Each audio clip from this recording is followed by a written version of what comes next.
ఇంకో ఇంకో 40 మందిన 30 మందిన నేను తీసుకుపోతే అయిపోయి కదా, అవును, ప్రభుత్వం వచ్చేస్తుంది కదా. సో మా మిడ్ టర్మ్ ఎలక్షన్స్ వస్తే ఇస్తే మోదీ యాంగిల్లో వస్తాయి, నాట్ ఎందుకు వచ్చినా మాకు కూడా ఛాన్స్ కదా అని వీళ్ళు. యా సార్, ఈ మోహన్ భాగవత్ గారు వ్యాఖ్యలు ఆర్ఎస్ఎస్ చీఫ్ అదేలా చూడాలి? అదే దీంట్లో భాగమే. ఇప్పుడు అటు హిందుత్వ అయోధ్య రామ మందిరము, ఇంకో వైపున దేశం చాలా బ్రహ్మాండంగా ప్రపంచ నాయకత్వం, 5 ట్రిలియన్ ఎకానమీ ఇట్లాంటి వాటితో వచ్చారు. ఇప్పుడు అయోధ్యలో ఓడిపోయారు. ఆర్థిక వ్యవస్థ చూస్తే చాలా సమస్యల్లో ఉంది. మూడోది హిందుత్వనే గెలిపిస్తుందా లేదా సందేహాలు కూడా వస్తున్నాయి. ఇప్పుడు అందుకని మోహన్ భగవత్ హిందూ మతం చాలా గొప్పది, అసలు హిందూ మతం అన్ని మతాలను ఆదరిస్తుంది, ప్రపంచంలో హిందూ మతం తర్వాత ఏదైనా అన్న మాట ఆయన ఎత్తుకున్నాడు. అది పైకి చూస్తే ఉదారంగా అందరినీ కలుపుకుపోతుంది, ఇంక్లూజివ్ రిలీజియన్ ఇదంతా చెప్తున్నట్టుంది. కానీ అది కాదు, బహుజనులు వీళ్ళందరి పట్ల చాలా వివక్ష ఆయనే చెప్తున్నాడు. అది కూడా హిందూ మతానికి 2 జాడ్యాలు, ఒకటి అస్పృశ్యత, 2 అసమానతలు. ఓకే, కాబట్టి వీటి నుంచి మనం ఎలా బయటపడతారు? వ్యవస్థల మూలంగా ఉన్న చాతుర్వర్ణం మయా సృష్టం గుణకర్మ విభాగశః అనే చాతుర్వర్ణ వ్యవస్థ మనం దాన్ని తీసుకొని వచ్చి అలా పెడితే దాన్ని మనం పోగొట్టలేదు. ఇప్పుడు మోదీని గెలిపించుకోవడం కోసం బీసీ నాయకుడు అని కూడా మనమే ప్రచారం చేస్తాం, అంతే కదా. కాబట్టి ఇంకొకటేమో వసుధైక కుటుంబకం అని చెప్తావు నువ్వు, కానీ దళితుల్ని ఊళ్ళోకి రానివ్వు. మాల పల్లెలనేవి మనం సృష్టించామా? వాళ్ళు రాకూడదనే కదా మనం అక్కడ పెట్టింది. ఒకరినొకరు ముట్టుకోవడం కాదు. కేరళలో అయితే కనుక గాలి కూడా సోకకూడదంట. కొన్ని కులాల వాళ్ళ గాలి కూడా సోకనంత దూరంలో వాళ్ళు నడవాలి. గాలి సోకితే కూడా వీళ్ళు కచిరి బుసకట్టున అతని గాలి సోక 4 పడగల హైందవ నాగరాజు అని జాషవా రాసింది. అదే కచిరి బుసకొట్టున అతని గాలి సోక అన్నది నిజం. అది గాలి సోకితే కూడా మలినమైపోతామనేంత వర్ణ వ్యవస్థ అమలు జరిగిన ఈ దేశంలో భగవత్ గారు వచ్చి Hindu religion is most tolerant, అత్యంత సహనశీలమైంది అంటున్నారు.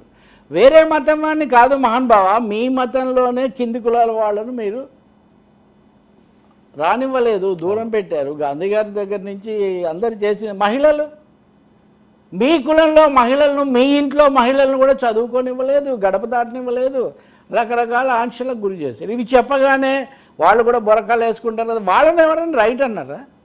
ఛాందసం ఏ మతంలో అయినా ఛాందసమే. సో హిందుత్వ ఛాందసాన్ని ఏదో లిబరల్ ఉదారంగా ఉంటుంది అన్నటువంటిది ఉదారవాదం పై వాళ్ళకే.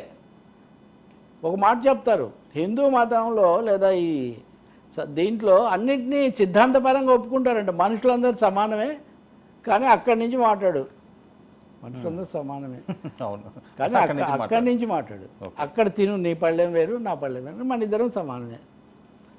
కూర్చొని మాట్లాడుకుంటాం కదా, అసలు ఎవరికి చెప్పడం ఏంటి?